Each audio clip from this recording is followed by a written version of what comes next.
Mesdames, Messieurs, bonjour et bienvenue si vous nous rejoignez sur les Volcan News. Il est temps de vous informer à présent les titres du journal. Des violents affrontements s'intensifient entre les combattants de l'AFC M23 et les forces armées de la République démocratique du Congo après la prise de la localité de Lunyasenge par le M23 située en territoire de Lubero, ici en province du Nord Kivu, depuis le vendredi 2 mai 2025. Des déplacements massifs sont signalés dans plusieurs agglomérations ce lundi 5 mai 2025. Des détails afférents tout de suite. Installez-vous confortablement pour les détails.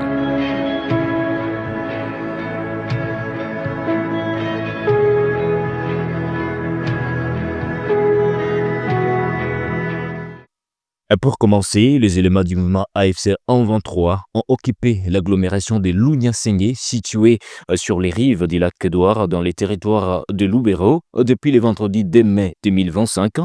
Que reste-t-il de pourparlers en cours à Doha et Washington, s'interroge votre rédaction. Suivez. Les combattants de l'AFC M23 ont conquis depuis le 2 mai dernier Lunyasenge, une localité située à la côte ouest du lac Édouard, en territoire de Lubero, ici dans la province du Nord Kivu.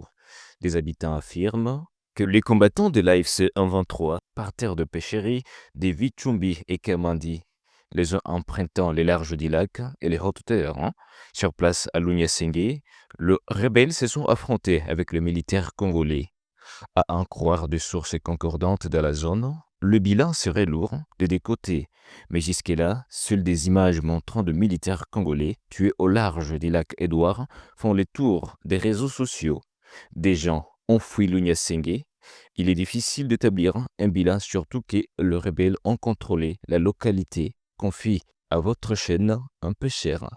Dans un communiqué publié dimanche 4 mai, l'armée congolaise confirme la prise de Lunyasenge. Le colonel Makazukai, porte-parole de l'armée au Grand Nord, dénonce une violation intentionnelle et flagrante du cessez-le-feu et de toutes les mesures arrêtées pour suivre les négociations en cours à Doha, au Qatar et à Washington aux États-Unis. L'officier affirme que l'armée congolaise se réserve les droits de riposter sur tous les fronts si la menace de rebelles, qu'il qualifie de terroristes. Lunyasenge est une pêcherie située à 4 heures de navigation de Kaviyonge, importante pêcherie contiguë au parc national de Virunga, situé à la côte nord du lac Édouard.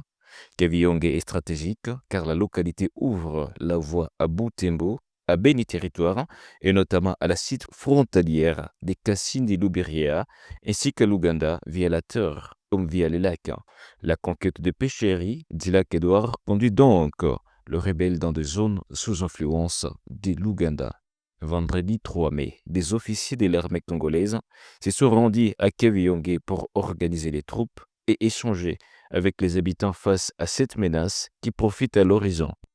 Et puis un tremblement de terre a été ressenti dès la nuit du dimanche 4 mai 2025 dans plusieurs agglomérations à l'est de la République démocratique du Congo. À en croire les experts, ce mouvement sismique intervenu aux environs de 20 heures a été ressenti à Goma, à Butembo, Beni au Nord Kivu et à Bukavu et Gisenyi au Rwanda. Regardez.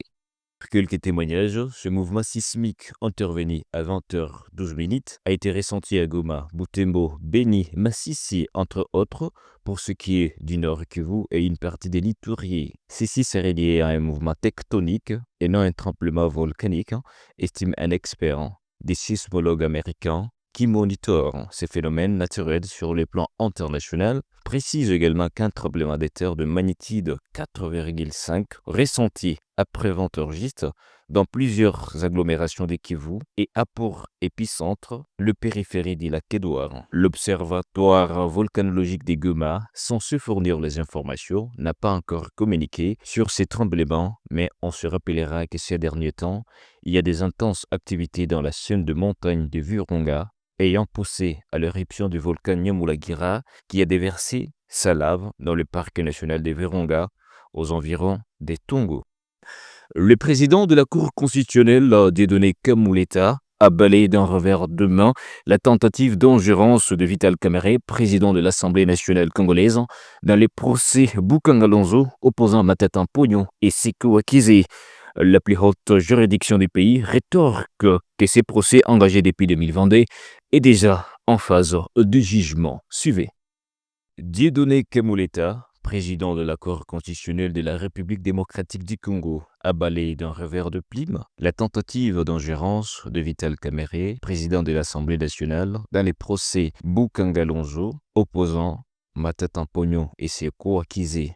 Par une lettre datée du 25 avril, le président de l'Assemblée nationale a voulu imposer une lecture réductrice de l'article 107 de la Constitution, invoquant l'immunité parlementaire pour interrompre une procédure judiciaire pourtant déjà bien engagée. Dans une réponse au président de l'Assemblée nationale, le président de la Cour constitutionnelle a visiblement choisi d'ignorer non seulement une mise en garde solennelle, mais aussi l'institution la plus représentative de la souveraineté nationale. Par cette réponse sèche et imperturbable, la Cour constitutionnelle ne s'adresse pas seulement à Vital Kamerhe, président de la Chambre basse du Parlement, et s'adresse en creux aux 500 députés nationaux élus du peuple, représentants de la République.